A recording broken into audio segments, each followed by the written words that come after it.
सोचती हूँ शायद क्रोध में चुप रहना हमें इंसान बनाए रखता है।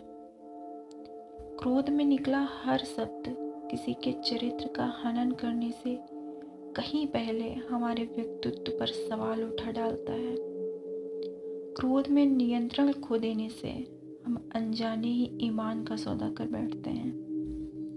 यह फैसला हमसे नहीं, हमारे मोह से जलता है और मोह हम खुद करते हैं। क्रोध आना आम है।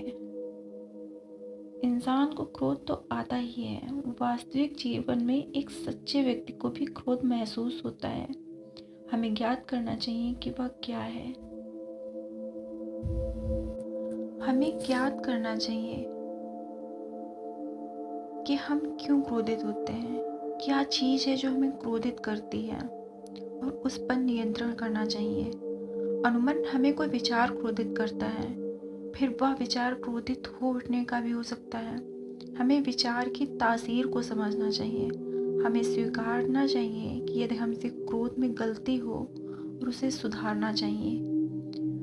क्रोध पर अनियंत्रण झूठ को भी सच की छवि में दिखाने लगता है, अच्छा भी बुरा होने लगता है।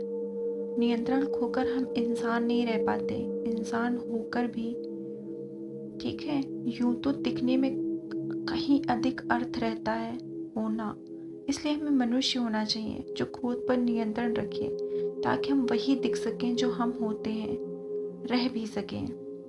हमें यह भी सोचना चाहिए कि क्या हम किसी के द्वारा उकसाने पर क्रोधित हुए हैं।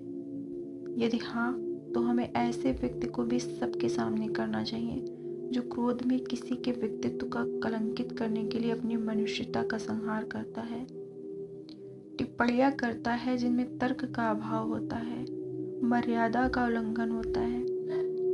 ऐसी टिप्पणियों की भी चीर फाड़ करनी चाहिए। उस व्यक्ति की सच्चाई को सामने ही रखना चाहिए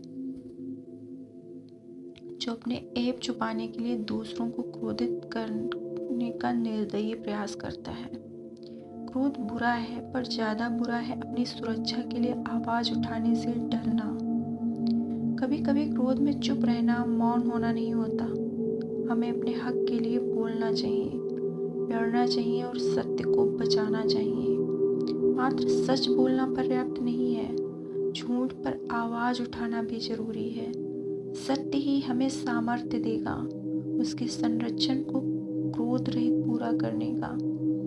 क्रोध पर नियंत्रण असाधारण है, हमें उस पर ज़्यादा से ज़्यादा नियंत्रण करना चाहिए ताकि क्रोध पर नियंत्रण साधारण होने लगे। क्रोध से कुछ रचनात्मक और मार्मिक भी उपजाऊ हो सकता है।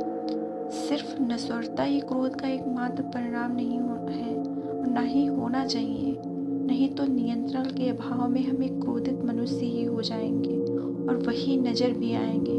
हम क्रोध में देख नहीं पाएंगे कि हम क्या हो गए हैं और क्रोध के छल में हम अपने साथ खो देंगे अपनी सच्चाई।